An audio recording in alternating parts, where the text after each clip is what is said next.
When we were planning this symposium, we had the idea that we would video the students, and then we decided, well, no, we should bring them because we want them to share in the experience. So we are delighted that they're all here, and we're very pleased that Jay, the editor of the Interest magazine, will facilitate this panel, and we want to hear what the students have to say, because after all, that's why we're here. Yeah. And if we are not meeting their expectations, then we're failure. And so we are very, very happy that each of them have joined us today. So Jay.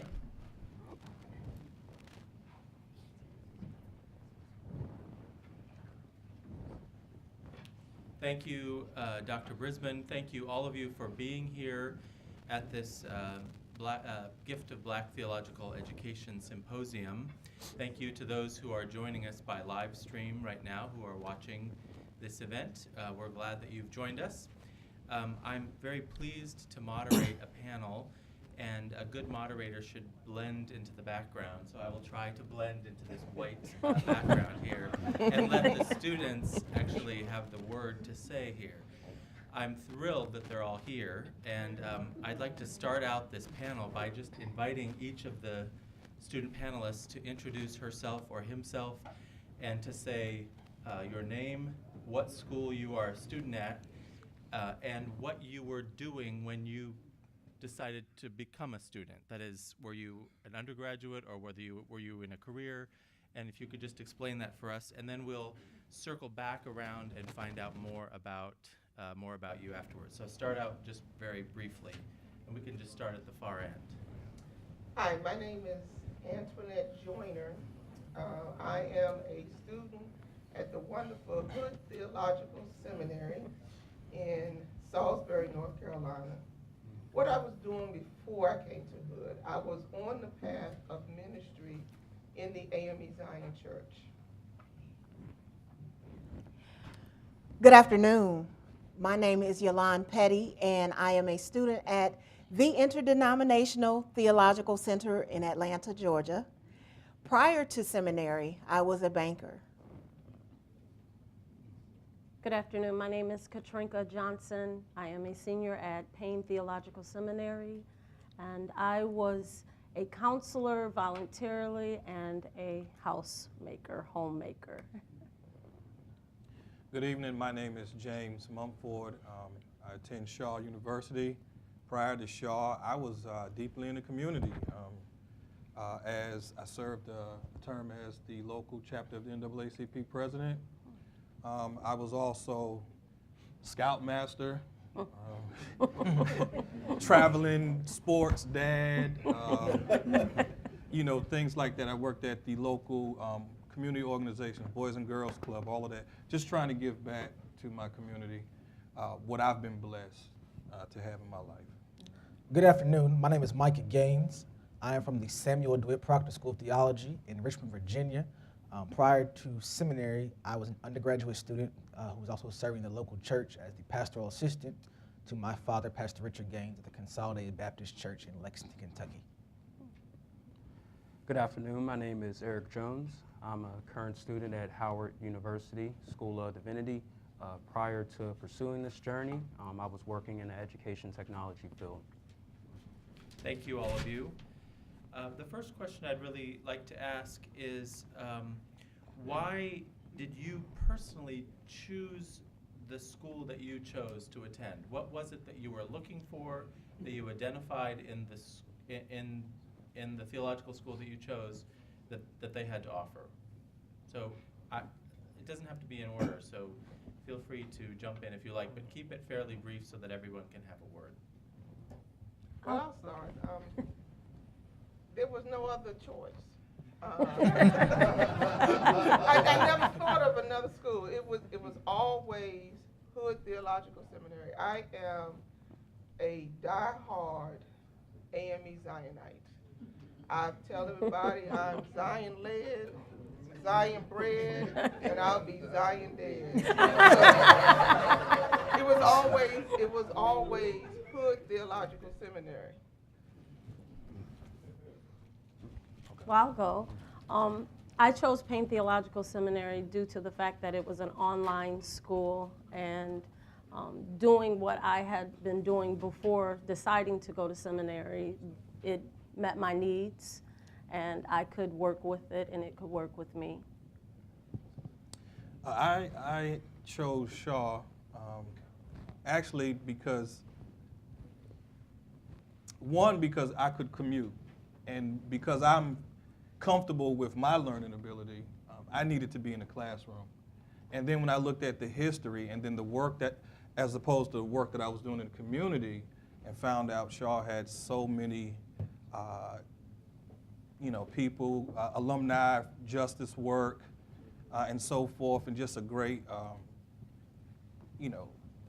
group of people that come out of Shaw that were activists and theological scholars. I said, you know what, that's it. And when I, applied, I knew that I can come and commute and be a part of the environment. So for me, yeah, again, it was just Shaw, because that was the first school that I looked at and I said, I want to be there. I chose STVU. I took the long route because I actually transferred from another institution. But the thing that really stood out about STVU was the strong community presence. It was a very nurturing environment. I could tell they really cared about me, not just as a clergy person, but as an African American. That really meant a lot to me. So that led to my transferring to STVU, where I am thriving now and graduating next summer.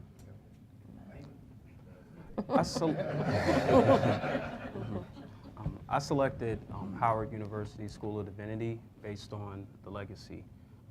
When you're looking at the legacy of Benjamin Mays and Howard Thurman, I decided that I wanted to answer the call and continue that legacy.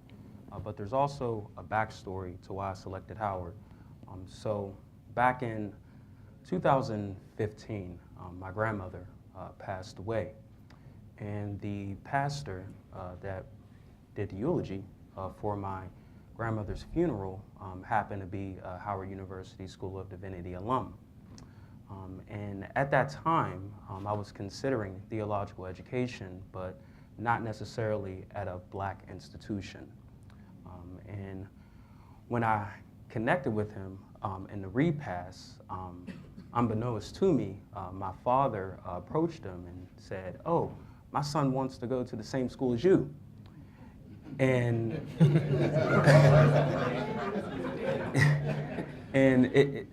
I wasn't considering Howard at that time, but when he approached me and said, "I heard you're interested in Howard," something told me that just say yes. So I said, yes, I am interested in Howard. And the funeral in the church that he serves in at the time was in Pittsburgh, Pennsylvania, but he was also an adjunct faculty member at the University of Maryland College Park, which was about 10 minutes away from where I worked. So I met with them and had discussions, and basically it boiled down to whether or not I go to an institution that, number one, affirms my identity. It gives me the opportunity to exercise my agency. So in considering that, that's why I selected Howard University School of Divinity, and it's been a very fulfilling experience. I chose the Interdenominational Theological Center because living in Cleveland is cold. Atlanta was nice. But not only that, there was no place like it in the world. I was looking for a place where I could learn not just to be me, but to work with people like me that represent various shades, various denominations. We have over 7 denominations represented on our campus. And I have the opportunity to work with each and every one of them. In the final determining factor, I also thought about it. I had a cousin that I grew up with who was killed by a drunk driver his prom weekend. And after he passed, we opened up a letter. He got a 4-year scholarship to Morehouse.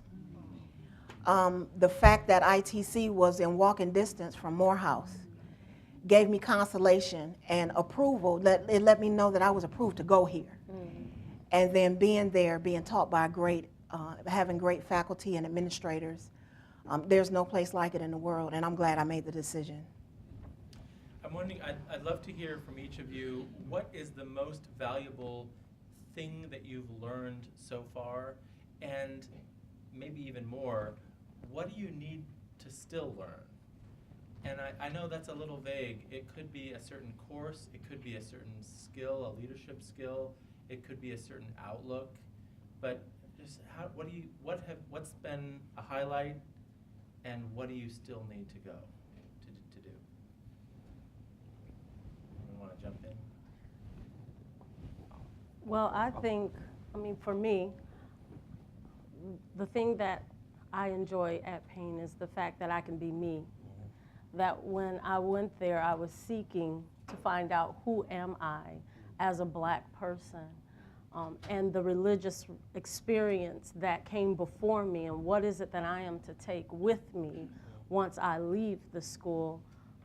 And I've gotten all of that and then some. What I desire more is to be able to go back and still be able to learn, even though I'm about to graduate. I still want to have that opportunity to go back and still learn some more from those who I sat under. Yeah, I think for me too, it's the research and the discussion that we have at Shaw. We read a lot of books, we do a lot of papers, but our professors facilitate conversation too, discussion. And for me, a visually aided learner, it's always necessary that a picture be painted for me. And part of painting that picture is through discussion. And then I'm able to also interact with classmates and the professor, and you get to know people. So there's a sense of fellowship that you get and companionship that we build up there, build at Shaw. And then also just campus life in general. I love it because I come to a campus every day with people that look like me, that struggle just like me, that are trying their best to identify being Black and Christian in America. And so for me, that has always been a challenge. And I found out at Shaw and the students that are there, that we all come with those basic questions. What is it to be Black and Christian in America? And so Shaw helps form that and help us frame it and teaches us the language that we need. And so, it's just a spiritual moment for me. It's therapeutic for me because in my head I have all this stuff going. And to people in my home community, which I live in a education desert. But when I come to Shaw, I'm able to work this ball of information out, and with the help of the professors and everything. So I'm able to articulate what it is that I'm feeling and sensing. And what is it that you need to know more of, that you so far haven't gotten but you're hoping to get? I'm still learning. Again, I'm finishing my second year, moving into my senior year. And I was just talking to Dr. Bryant, and it's articulation. How to take everything that I've experienced and been exposed to, and then condensing it. And so as Dr. Keeney said, the people in my community can identify with the cup in which I put all this in. Because I can't go to them with all this theological discourse. I've tried that with my family. and they were like, my mom was like, boy, you better stop. You break that down to me so I can understand. And so that was an important experience because here I am with all of this knowledge. And I'm struggling to condense it. And that's just going to take time, I believe, and continue work to condense it in a way where people can identify that which I give them. Eric, I think you were... Yes. So I really wrestle with this question because there's a lot of experiences that benefited me at Howard, but if I was to choose a few, I would definitely start with the history of the Black church and understanding the formation of the Black church in America, when our enslaved ancestors engaged in forced migration, over into the colonies. In addition to that, I would also say Dr. Ware, who's in attendance, I took about 4 classes with Dr. Ware: Philosophy of Religion, Systematic Theology 1 and 2, as well as Black Theology. But one of the things that was really refreshing and enlightening for me in my theological courses was that when you're looking at this concept of theology, it's not necessarily in a vacuum. It's not something that it lives within the seminary. It's not something that necessarily lives within the church, but it lives in the world experience. So for me, as Dr. Ware exposed to us, the dialogue that theology can have with science, or the dialogue that theology can have with anything. Excuse me, I think that theology intersects with any and everything that we experience as human beings. And in addition to that, engaging in a theology that's not necessarily giving an external critique, but also an internal critique. And sometimes that's a little tough, but I feel as though it's needed in order to usher us forward from a social, political, or economic perspective. So what I need to learn more of, one of our professors, Christian ethics, Dr. Cheryl Sanders, she said in one of our classes that the divinity school cannot teach you everything that you possibly need to know. But once you leave this place, hopefully this education will give you the means of knowing where to go, so pointing you in the right direction. So with that, I think I need to improve on a little bit of everything, but also developing my religious literacy and understanding different types of religions. In case I come across someone who's a Buddhist or someone who's a Hinduist, I'll be able to engage in an intellectual exchange, as Howard Thurman, was able to do when he went over to India and he was questioned on his Christianity and why he's a Christian. So, yeah. Anyone else? I'll go. They took my answers, by the way. So in an effort to not be too redundant, I think the biggest thing that I've gained has just been the sense of family, coming from an institution where I was given a 90% tuition scholarship. Of course, like any millennial would do, I followed the money. But it came with various dynamics, sitting in chapel services at the height of many tensions in the last year or so, praying for 38, 39 missionaries overseas by name and not saying anything about Black bodies being gunned down, seemingly on what it felt like a daily basis, a weekly basis. Being in those environments where I felt like I was asked to leave my Blackness outside the classroom to come engage in dialogue, where it wasn't really about diversity, but rather it was about assimilation. So coming into an environment where I was embraced holistically, where I see students from their 20s to their 70s or 80s in the same classrooms, dialoguing, helping people shape the formations of their theology. That's just been so refreshing because, as a preacher's kid, I come from a local church that was always nurturing, that encouraged my growth and my development. So being in that environment now academically has been so refreshing. It's been such a blessing for me because it reminds me of that family aspect that is so prevalent in the Black community. It's a village, and that's the biggest thing that's been so prevalent at Virginia Union. The biggest thing that I still want to develop is finding that indelible blend Dr. Kinney was talking about between scholarship and faith. Because in the local church, of course, we all know that everything from the classroom can't go to the pulpit. We know that very well. That's the quick way to get put out of a church. But I think finding that blend and understanding that, it's okay to ask questions. It's okay to critique things. It's okay to understand and think critically why you believe what you believe. And it's not a sin to think. One of my mentors often says that thinking people ought to shout more and shouting people ought to think more.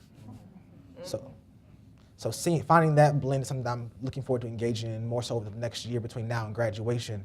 But it's been a tremendous blessing just in my short time in Richmond that I was not getting it all where I was previously. So I'm thankful for that immensely. Well, now, I think I probably have different experiences than some of the others. When I came to Hood, I've come out of traditional high church and everything, so I've been under some great pastors like the Reverend Dr. G. Ray Coleman and all of that. So I've gotten pulpit education, I've gotten Sunday school education. But when I got to Hood and we started with theology, I never thought about theology. But then getting the theology of Christianity and of the faith, that was eye-opening to me. And then to be able to put into words and into a theology some of my feelings. And I found out womanist theology was deep for me. And it's something that I am still in need of learning and honing. One of the things that I actually like about Hood is the diversity of not only the students, but the diversity of the staff. And we have some absolutely great teachers, but we learn not only from the staff, but we learn from each other, from the students, and we get a wealth of knowledge even from each other sitting at lunch, because I like the way we all have lunch together. The staff, the faculty, the school shuts down at lunchtime so that we all eat together. And it is not uncommon for the president to come sit at your table to eat with you and to talk on an intellectual level. And I like the small classes. We do have small classes, so it's very interchangeable. I'm having a wonderful time, and I'm at the point now where it's like I'm getting ready to graduate, but I don't want to graduate because then that means I have to leave. Because the classes are really great, and there's still more classes that I wish I was able to take, but it just didn't fall into it. But what everyone else has said is ditto. But those are some of the things that also I found at Hood, I think is very unique to Hood, is the diversity and the small classes and the interchanging of each other. What I have learned thus far, being at the ITC, as we so lovingly call it, is to trust myself. I've learned that it's all right to use your sanctified imagination and pair them with your analytical skills to get a sermon that is colorful and informational and conveying the images that you want to project for your audience. I've also learned how to care for community in soul trauma. I've also learned that it's all right to be with peers, as well as it's all right to be with people who are not necessarily your peers, i.e. an interfaith dialogue. It's okay to be in a hospital setting and be asked to pray for someone who is not of the same faith or believe in the same God. I've learned how to articulate a prayer in such a manner that they appreciate and continue to look for me in that realm. What I would like to see as far as education in my school is a PhD program so that I won't have to leave my school.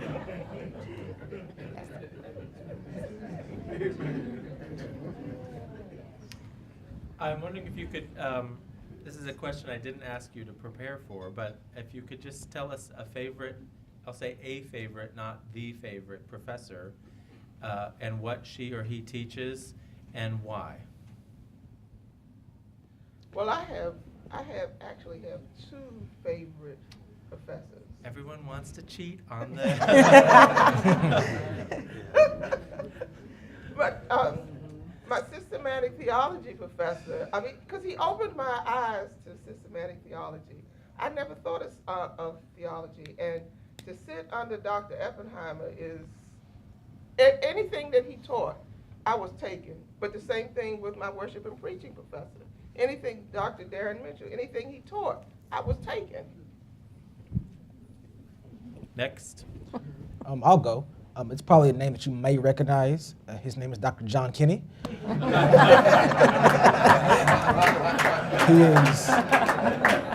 He is currently my systematic theology professor too right now. And I chuckled because I was sitting back in the back, and I leaned over to Dr. Bond, and I said, what they don't know is I get this every week in class. But just the way that he breaks down material that I had never thought to think about, it makes it come alive. Like I said, we had the square watermelons analogy last week, and it blew my mind today as much as it did last week. But just to see the brilliance of his mind, even after this many years in academia, and how much he still cares about students. I remember when I was looking to transfer, I emailed him what I was trying to do, and I put my phone number in there, not thinking anything of it. He called me once in class, and I saw it was a Richmond area code, so of course I left class to answer the phone. And I said, this is Mike Gaines. He said, this is John Kinney. I said, oh, snap. But just the fact that he cares to be that particular, to be that hands-on, that he cares about students, and just, you can find Union alums from years gone by, and they will all have the same stories about how much Dr. Kinney impacted their life. So just being able to be in that environment and seeing the successful transition between he and Dr. Walker, and just seeing how that play a part, it's been tremendous. It's been phenomenal. Great. Next. I would do a disservice if I chose one. In the spirit of Ubuntu,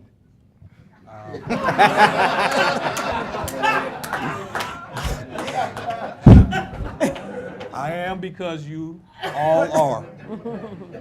So there are two that if I want to, and they're not here, but there are two. Dr. Beverly Wallace, who teaches pastoral care and counseling, and she is my advisor, accepted me from day one, took me under her wings.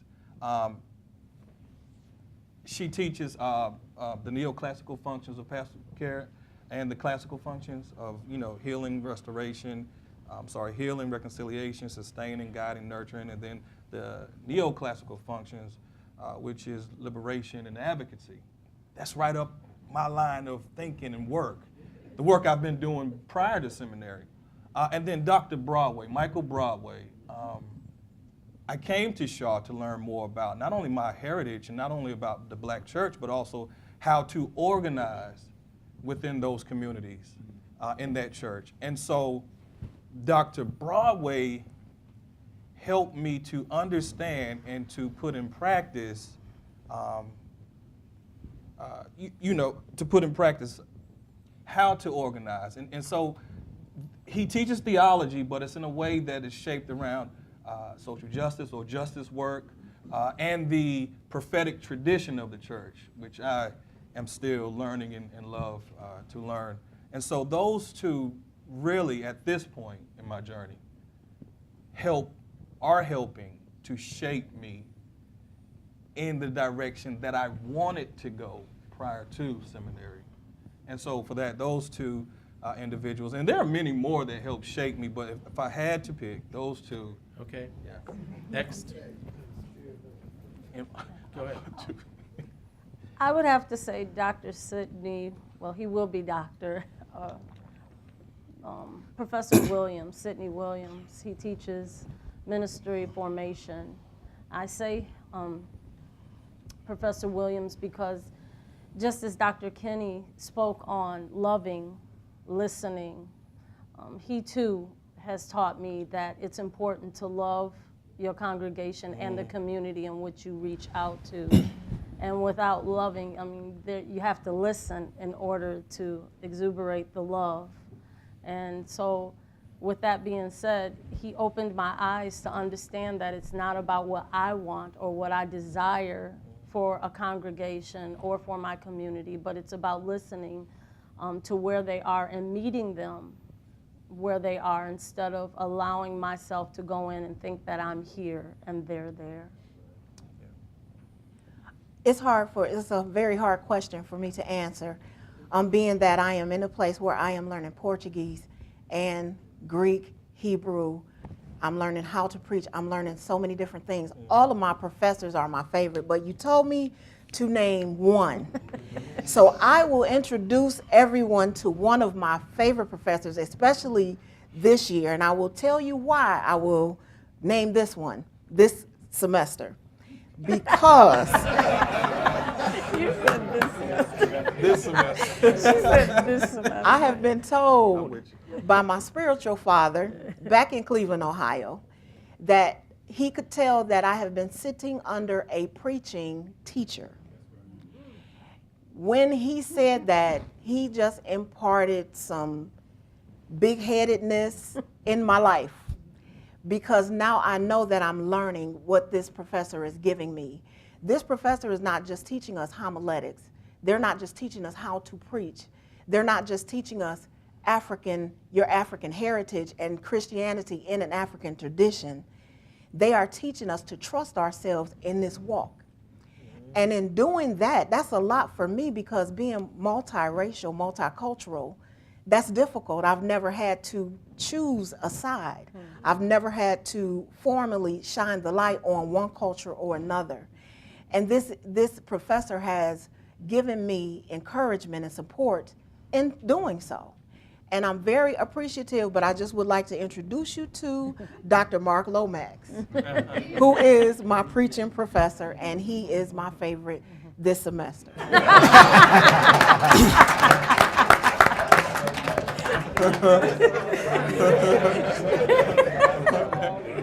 Dr. Lomax, you're on notice that next semester you may not be her favorite anymore. I would like all of you who are listening here to think of some questions that you might want to ask the panel. And I'm going to ask them one more question that I have. And while I'm asking that and they're answering, you can think. And then Teresa, I think, is going to have the microphone again. And so after this next series of answers, we'll be able to give you the chance to ask some questions from the panel. And then I'm going to reserve my very last question till the end. So we have plenty of time for you to ask questions, and also maybe some of you want to even respond to some of these things that have been brought up. My next question is, how are you personally going to make a difference? I realize that lives change, and none of us can predict our path going forward, really. But how are you preparing to make a difference to the Black church, the wider community, and the world? That's a big, tall order. Very big question. Take it in the chunk, whatever chunk you can take it in terms of how you're preparing to make a difference. Some of that may be just being a pastor in a local congregation, which is a very high calling. So don't feel like you have to make some kind of mammoth, world-changing answer when that's what your goal is. But go ahead. Well, my heart is with outreach. I was born and raised in D.C., and John Wesley AME Zion Church sits on the corner of 14th and Corcoran. Years ago, the homeless slept on the steps of the church. We had choir rehearsal on Friday night. When we would come out of choir rehearsal, everyone else is rushing off. I would literally stand there and have conversations with the homeless. And everyone is saying, Tony, well, get in your car, we gotta go. I said, no, I'm standing here. And because most of them, the majority, when you look at the homeless, you see mostly men. And so the conversation would start with one of them asking me for money. And I would say to them, don't you feel bad? You, a Black man, asking a Black woman for money. Why? It should be the other way around. And the conversation would start. And so then I would find out sometimes how they fall onto hard times. And, standing there, and what I found out is most of the times, they just need a listening ear. Mm-hmm. They just need somebody to hear them in their struggles and in their heartache, and to give some reasoning, and then to help them out. And I've always been one to lend a helping hand. I have my first pastorate now, and one of the things that I have said to the church, even though we are a struggling church, is a closed hand doesn't get anything, but it doesn't give anything, but it doesn't get anything either. So as long, I said, we're going to give as much as we can give, and we're going to help as many people as we can help. And in doing so, God will bless us. I'm a firm believer, if you reach out and reach down to lift, then God will bless you. So my intentions is to always seek and find ways to help those that are less fortunate, and to go into and do as the Bible says, go into the highways and the byways and seek the lost and give them some hope.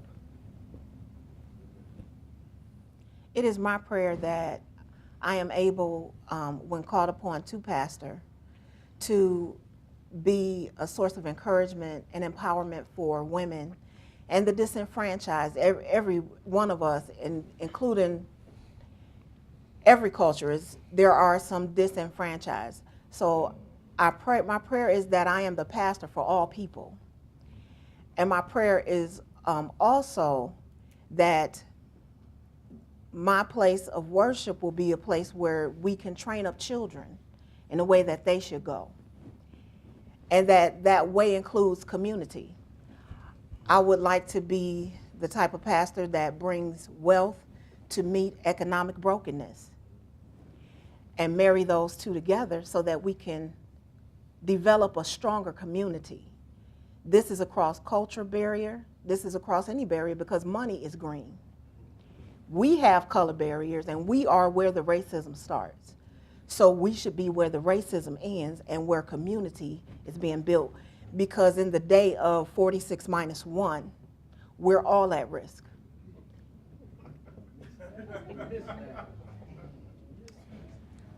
Well, my plan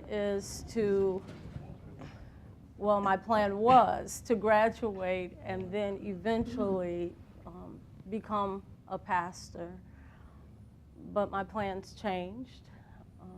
God has answered a prayer already. So last week I became a pastor of a church, and so now my plan is to meet the people where they are, and to be able to build the church that God desires to be built, and not my will be done, but His will be done, and to be able to take what Payne has taught me about the Black experience, the religious experience, and be able to teach my people the significance of who we are and how we are who we are, and to be proud of that.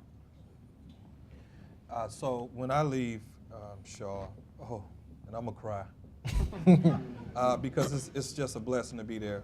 But when I leave Shaw, I plan to go back into my community and where I'm from, or wherever God placed me. I hope that it's somewhere in inner city, and to be amongst the people with, in the ministry of presence, and be a part of the struggle to help figure out how we can move forward. I take serious Luke 4:17 through 19, Jesus' mission statement. And so, to preach the good news, to proclaim the good news to the poor, to proclaim freedom of prisoners, and so forth. So what I do every day is that, as a profession, but it's not really a job for me, is that I work with youth in the juvenile justice system. And I try to share with them, not only provide them daily living skills or tools to do better, but I try to recapitulate, as Dr. Stevenson would say, the gospel of Jesus Christ in a way that brings about, reconciliation and liberation. And so small little doses to them. But then I realized I have to work with the family too, the parents. So I cannot spend all this time with kids and not deal with or help address issues within the home. And so I think that somehow that will evolve over time, that piece. Also, just going back, working with the local organizations there. I think that is something that is very needed to bring us all together, that we might move forward in a way of solidarity. And then also, the last thing I want to say is, my long-term goal is, I was inspired when I did some research and development on the 1960s Freedom School. So all of what I said prior to this, I see it as being combined and condensed and put into a school where I can educate young African-American males starting and then young African-American females. Because I just feel like we have to, and then also Jeffrey Canada from the Children's Harlem Zone, School Zone, I used to follow him a few years ago, and the work that he is doing, I was like, man, I want to do that. So I want to impact the community in a way which we address the issues of the whole family, the family unit. So, Great, thank you. I love how he talked about the ministry of presence. That's vital. He used Luke chapter 4, so I'll use Micah 6:8. So where does the Lord require of us but to do justice, love mercy, and walk humbly before our God? Like those who preceded me, I do in fact sense a call to pastoral ministry, and using that verse as a launching pad for what I believe I've been called to do. I've come to understand that sometimes doing justice isn't always best depicted by rushing to solutions. But sometimes doing justice, loving mercy, walking humbly includes surveying paradigms and circumstances that cause the problem that begs a solution. It was the Sunday following the inauguration that I was at my home church, and it was my last sermon before I went back to school. And my father, he was in a series on the Psalms. And you know, like any young preacher wanting to preach a farewell piece before you leave, I wanted to preach my happy piece that day. But I remember wrestling that week, and I couldn't shake the feelings that I had surrounding that inauguration. And I remember I used as a resource, I used Psalm 137, how can we sing Zion songs in a strange land? And as a part of that, I used Dr. Yolanda Pierce's piece, A Litany for Those Not Yet Ready for Healing. And I was talking about oftentimes we try to put Band-Aids on gashes because we're used to rushing to solutions instead of wrestling with the problems that got us to where we are.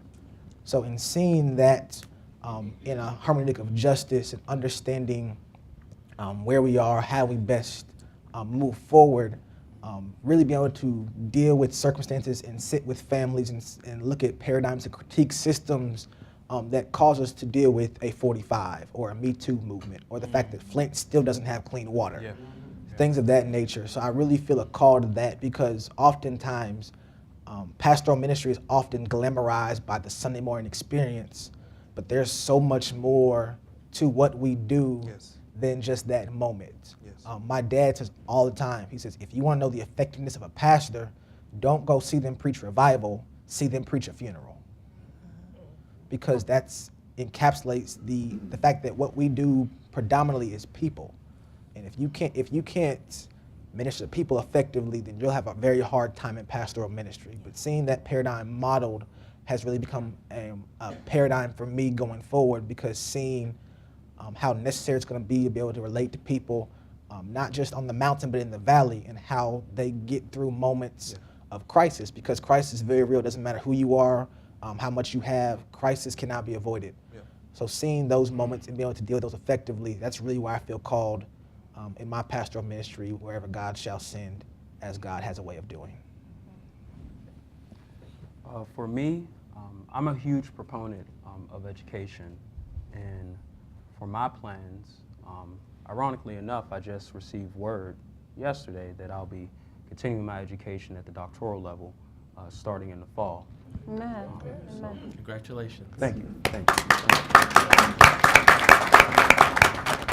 So what I want to do is start a career in academia and be able to produce insightful scholarship, but scholarship that is not adulterated, and emphasis on adulterated.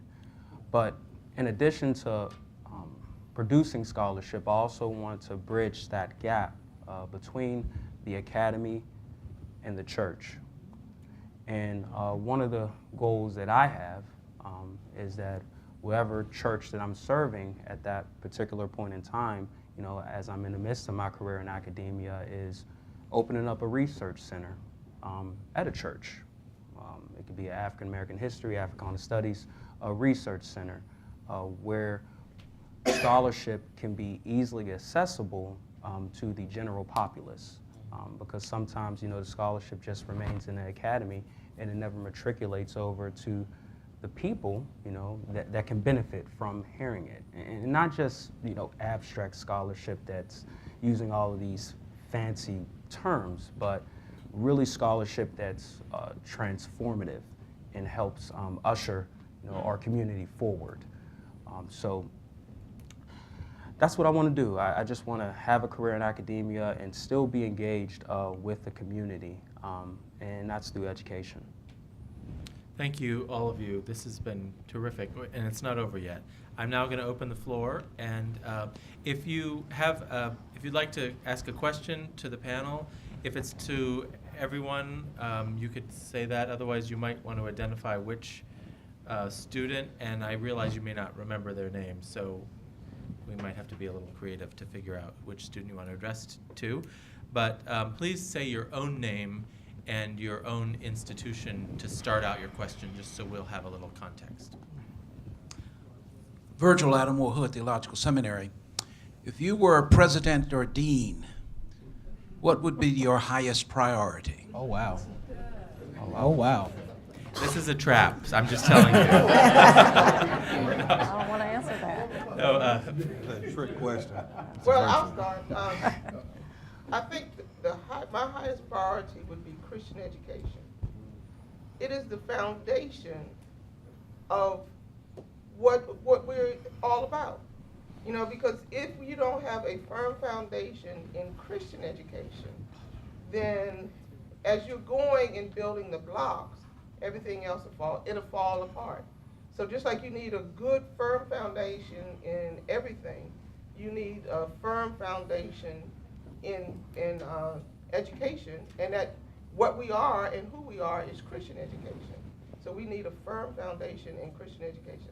I think I would rebuild or build up the Christian education department. I think for me, it would be the budget. You have to have the money. You have to have the resources to do. We just live in a real world. And I say that because I remember I used to do a lot of volunteer work, and folk love you to do stuff for free. And I realized that, I got 4 boys and a wife at home. Time, is relatively free, but it ain't free. And so, one, is to understand the inner workings of finance and that department. Then you want to work towards support for your faculty. And then maybe you might need to get more faculty in if the budget, allows for it. Just having a diverse faculty. And then also, as dean, is that care about campus life to me. You want a lively fellowship of students and faculty. And so I think campus life is very important to breathing or giving life to those who come far and near. Yeah. I'm glad he mentioned money because I was going to. I think diversity in faculty, that's the easy answer. Of course, we all believe in that. But I think the financial aspect is vital. It's crucial, especially now being that I'm a recruiter. I get to go to a lot of fairs, and of course, the first question I always get is, what do y'all have financially? And I understand that coming from an environment somewhat of privilege, I was able to relocate from Lexington solely for the school. But a lot of the people that I recruit cannot do that. They have families, they have churches, and just frankly, just financially, they just cannot make that move to relocate to the Richmond area. But also in looking at programs and things that we want to put in place, those things are not free. And a lot of times, prospective students that I've been exposed to, that I've been able to encounter, a lot of times they want to compare apples to apples to all the schools they're looking at. But you got to understand that a lot of the resources that are given to our predominantly white institutions are not given to us as freely or as liberally. So I think if I was coming to an institution, you got to understand that find out our priorities for what we want to do, and then find the funds to do it for liberative programs, to attract students, to get top-notch faculty, because Vision is free, but the execution of it is not. Everybody loves to dream, but it takes real funding to make that happen, and having that support from donors, from alums, from people that believe in your vision and want to help give to it, I think is vital to make things happen and to bring in faculty and students and those who can contribute to what you're trying to do in the process.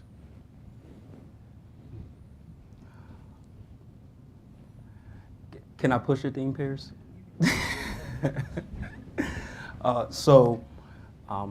Being the president of the Student Government Association at Howard, I've been exposed to a lot of things that have been occurring at the School of Divinity and Howard University at large. And just to piggyback on what was previously stated, finances, yes, but most importantly, culture. Because you can have all the finances in the world, but if you don't got the right culture, things happen. Bad things happen. So it's about instituting a culture where everyone from the top to the bottom, and Dean Pierce is working vigorously to institute that culture at our institution. Not to say that everything is terrible or bad, but at the same time, we want to ensure that everyone affiliated, with our institution is approaching their work with excellence and is bringing their best self day in and day out. And although we do have bad days, but on a general scale, ensuring that everyone is bringing their best self and breathing life into the institution, and not only like at the School of Divinity, but Howard University at large. So I think above all else, you gotta have a foundation of a secure culture in order to move forward and be the change that you wanna see. Without money, you can't prosper, you can't grow, and without scholars, you can't thrive. So I would say that finance and scholarship are very important. I too am a student government president, and I too sit at the table and listen to discussion, but I have to say, not pumping up my president or my dean because they're here, I would continue to do what they're doing going forth, because we are growing and we are prospering and we are sitting at the table making new resources, so, yes. Can I just add this? And I was just talking to Dean Johnny Hill back there at Shaw Divinity. I too, as my fellow students here, am president of our GSGA, so a lot of times I will talk with Dean Hill about ways in which we can make the divinity side and the graduate education program side better. And we came up, we understand that community buy-in, right, support. When I first talked about the budget financing, you need buy-in from the community. And who is in our community? Well, we have local churches in our community. We in North Carolina, in Raleigh, North Carolina, we get great support from the General Baptist Convention. And so just continuing to build on that support, and I think it's about 17 congregations within there, maybe more. Yeah, and so just continue to reach out to them and other churches that we have not branched out to, and saying, hey, support us, because we're building tomorrow's leaders, and they will in turn go back into the community and assist. So it's that dialogue that needs to be created in terms of finance. Another question? Amy Larimore, consultant around raising resources. What do the schools have to do in order to earn your first and forever gifts back to the institution? I'll go on that one. Love me. Love me. Love me. Show that you love me. And where I feel loved is where I give back. I would like to ditto that. I would like to add in my institution, is an institution of love. Ever since I first stepped foot on the campus, I felt that. And what I put in is what I want to take out. And I do, once I graduate, and actually I'm not even waiting to graduate because we have a campaign now where we're doing 60 for 60. And we're all going to be, we're fighting for 100% participation, ITC. So we're all just giving in. And for me to give back, it's not an option not to. And therefore, I feel like I need to get some numbers to hit the lottery, to make $1 million something. So I can invest all of that into my school. I wouldn't, if I came into something, I don't even have to come into anything big. It's what I do have. As far as resources, I am a human resource. Therefore, if I don't have the funding that I would love to give, I will give what I have, as well as become a human resource for my school. For 4 years, Hood Theological Seminary has been pouring into me. I am the SGA president, and one of the things I started this year was a campaign to present the school with a check at graduation. So we've been working all year, and I've been encouraging everything that we do as a student government is to raise money, because the school is not going to thrive without us. Mm-hmm.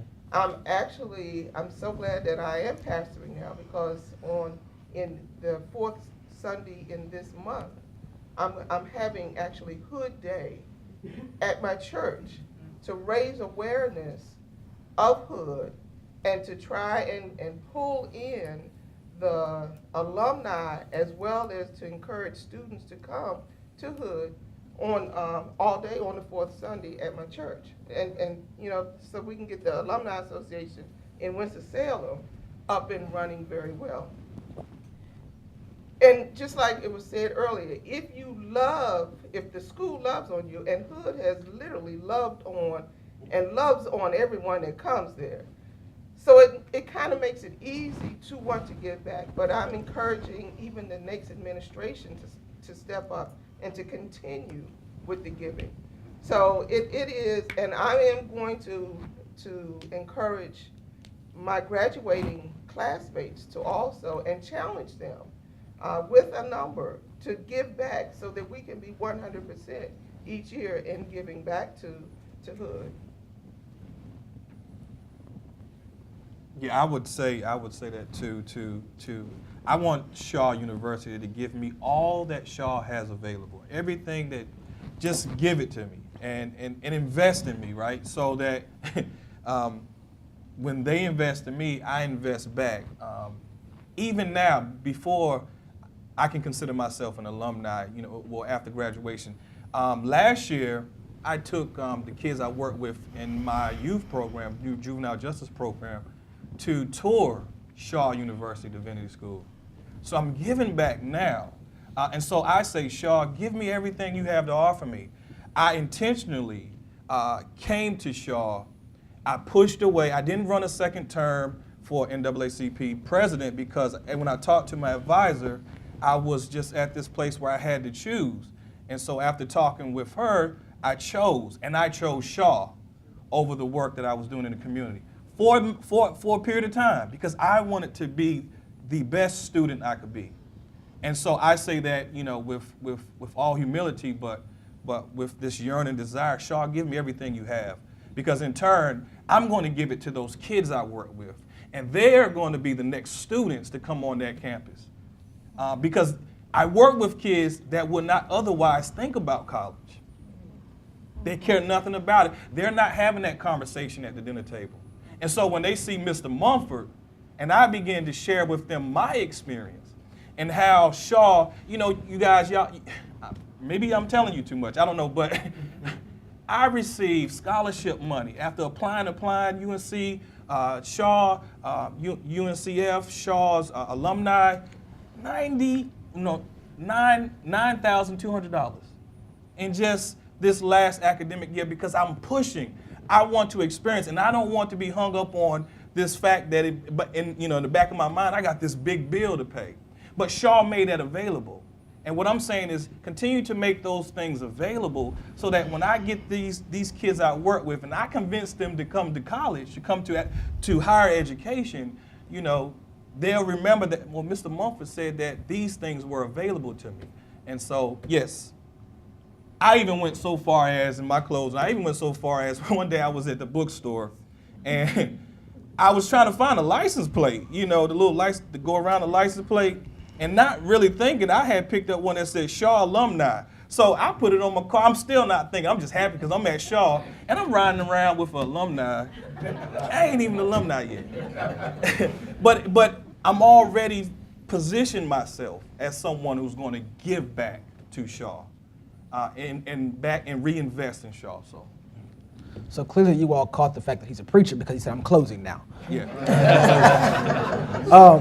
I chuckle because the question was framed to say, what does your school have to do to earn that gift? I think STVU has there's nothing left they need to do to earn my gift because they've invested so much into me in such a very short time. I think the only thing I guess you could say is to continue to create opportunities for those coming behind me. I know the church that I serve at in Virginia, we give regularly. My home church back home has made a couple of gifts.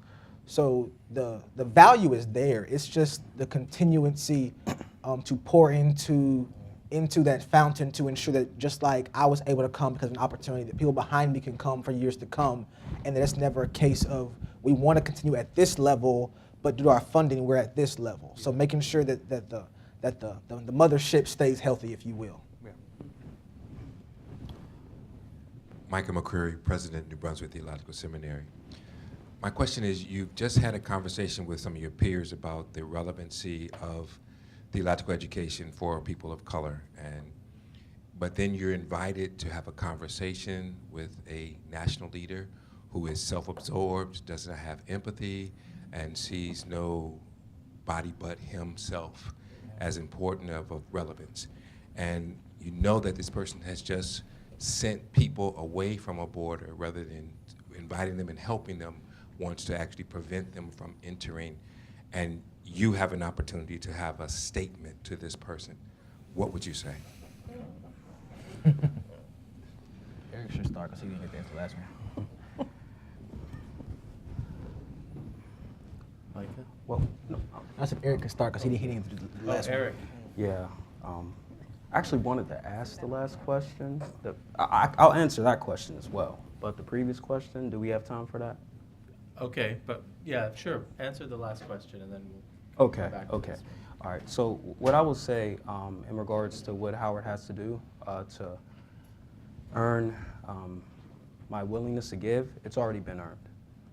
Individually, I've had a really phenomenal experience, at Howard through, the guidance I've received from Dr. Ware, the conversations that I've had with Dean Pierce, and even with Dr. Pollard. Last school year, towards the end of last school year, it was around graduation time, I had a conversation with Dr. Pollard about my plans for the summer. And I didn't know exactly what I was going to do, but he informed me that there was an opportunity to go down to Tuskegee University at the National Bioethics Center. And I took advantage of that opportunity and engaged in research regarding the United States Public Health Service syphilis study at Tuskegee. And I was able to write a research paper outlining the public health ethics problematic as well as the theological implications of that study. And as a result, I used that paper as my writing sample to get admitted into the doctoral program that I'll be starting in the fall. So Howard has been really good to me as an individual. Now, given that we're a school of divinity, we're not standalone. We're under the umbrella of Howard University. And sometimes that poses challenges. And sometimes you'll hear, people within that space saying that they believe that the School of Divinity is the moral center of the university. And sometimes that's not really shown, or you don't really see the effort that is being put forth in order to position us in such a way. And with respect to that, I think of Willie Jennings and his conception of whiteness, and he states that whiteness is not necessarily the opposite of blackness, but rather whiteness is a way of positioning yourself as the center of the world and everything revolving around you. So you can be a black institution, but white. You can have dark pigmentation, you can have all the melanin in the world, but be white. And that's, something, that I see sometimes, within our space. But to answer your question regarding what I would say to 45, you're referring to 45.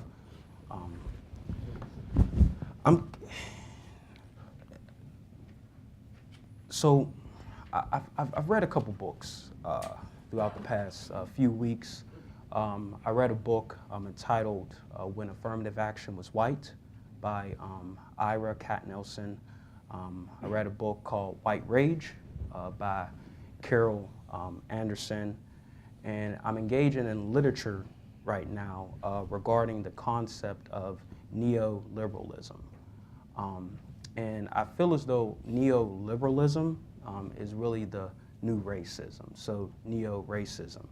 So looking at the concept of neoliberalism, you will see that it advocates for the deregulation of the market and the privatization of the public sector, which results in the privatization of the prison system, which we already see the implications of that.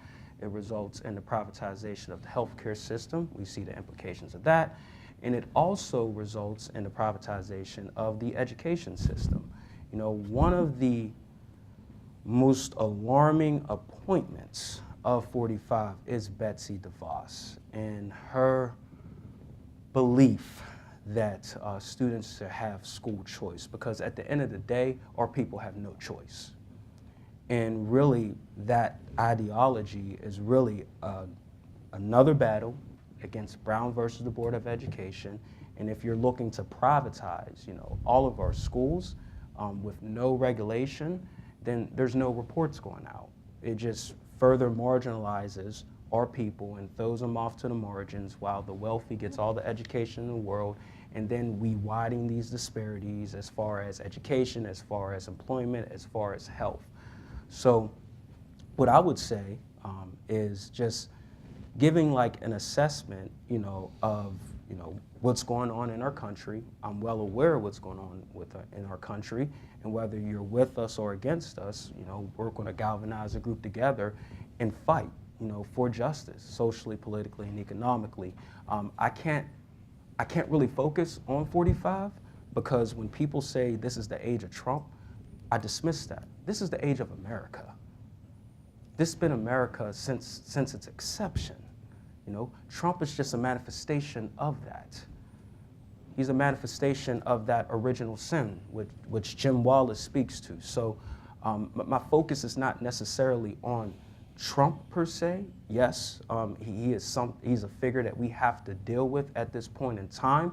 But whether Trump's in office or out of office, we are still going to deal with these implications. We're still going to deal with injustice. So I don't want to be under the notion that, we vote him out or he gets impeached or whatever, we can just relax. Because when we elected Barack Obama, we thought we were in a post-racial society. No, we in a post-racist society. So that's what I would do. That's what I would say. And with you or without you, you're not my primary focus. I'll pay attention to what you do, but I'm going to continue to move forward and do what's best for my community. Could we have perhaps just one more response to this question from someone who'd like to volunteer before we move to our last question? We only have 11 minutes left. I would like to volunteer and answer for that question. Had I met such a leader, Dr. McCrary, I would secure 15 minutes of their time.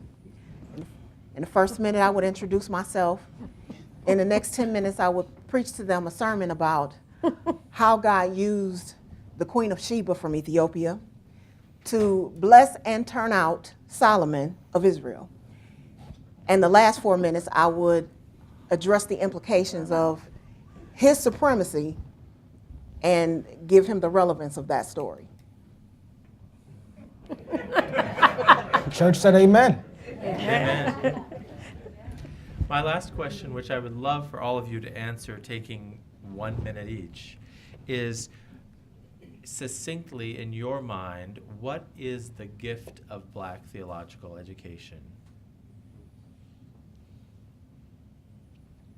I'll go first. I think it's being a part of a movement of liberation. I think it's a part of being in something that goes back to our past so that we will be able to take it towards our future. That's it. Yeah, for me, and I mentioned it before, it is that South African philosophy, Ubuntu. It's I am because you all are, and it's recognizing that I stand on the shoulders of great men and women of faith, and who have done the work and still continue to do the work. And that in and of itself is a gift to me, but this gift is not for me to keep, but to pass on. As Jesus says, freely you were given, freely you have received, freely you give. And so it is then after I receive it and do the work that then I go back to my community and give back what I received from those who went before me.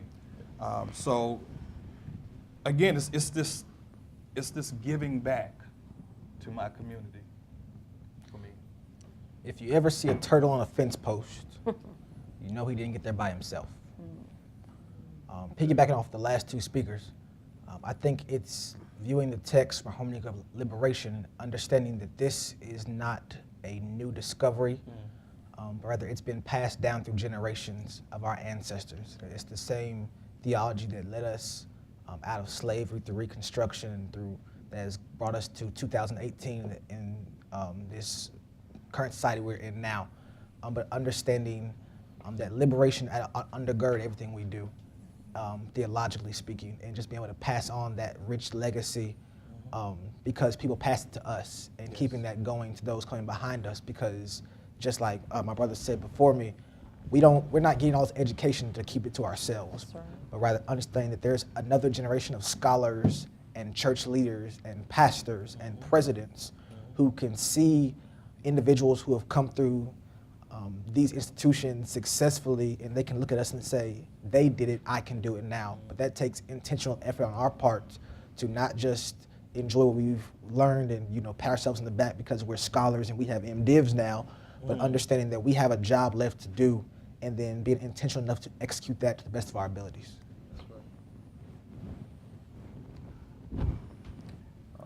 Black theology, the gift of Black theology is that it is the moral conscience of society. It's a theological perspective that bridges the duality between personal sin and social sin, where personal sin, you focus on the individual, you focus on the soul, you really don't have any type of involvement or implicated in what's going on in the social realm of systematic oppression. So it bridges the two.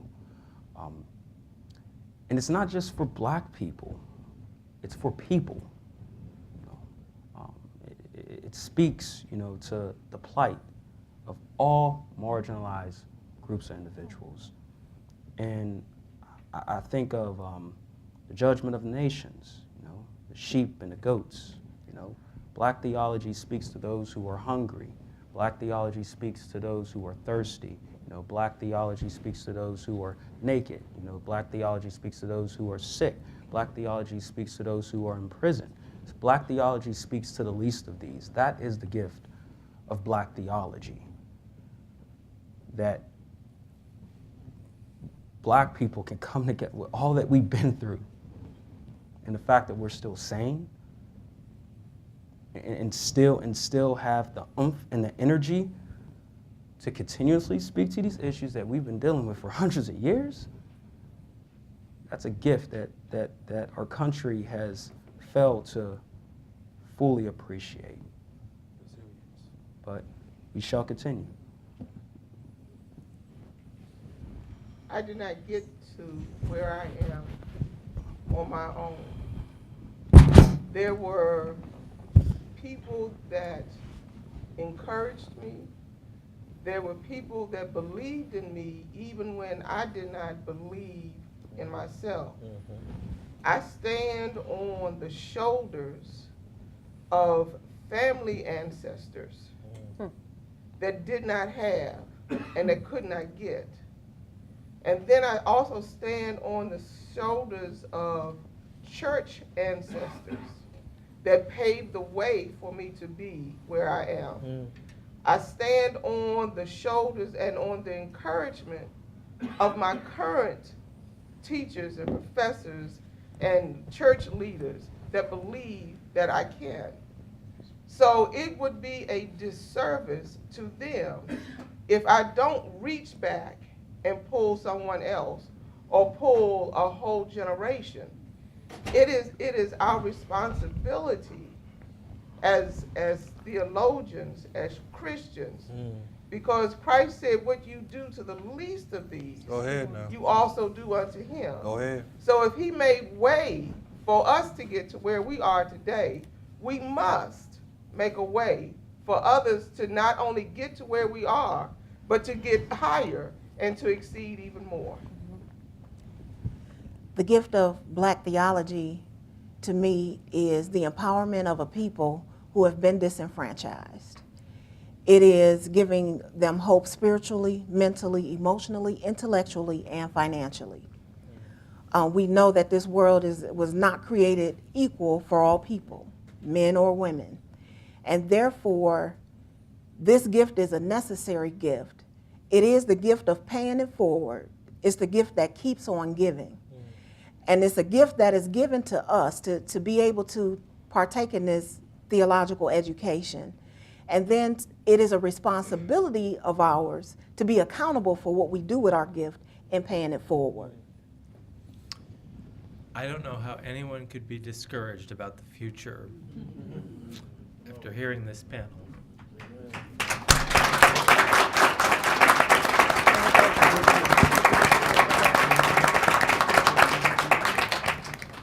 Thank you all for your participation. It's been an honor for me to be a moderator for it and to hear your wisdom. We have a break now for the next 30 minutes, so please enjoy conversation with the panelists and with others. I just want to tell you all that between 4 and 6 o'clock this afternoon, while you're breaking and having a reception, I'm going to be doing one-on-one interviews with each of these students for 15 minutes apiece in another room so that we can capture, not live, but on video, some of their individual insights, and then we're going to edit those into videos that can be used by the individual schools. So I'm really excited about that project, and clearly these are well-qualified spokespeople for their institutions. So thank you all again, and enjoy your break for the next 30 minutes.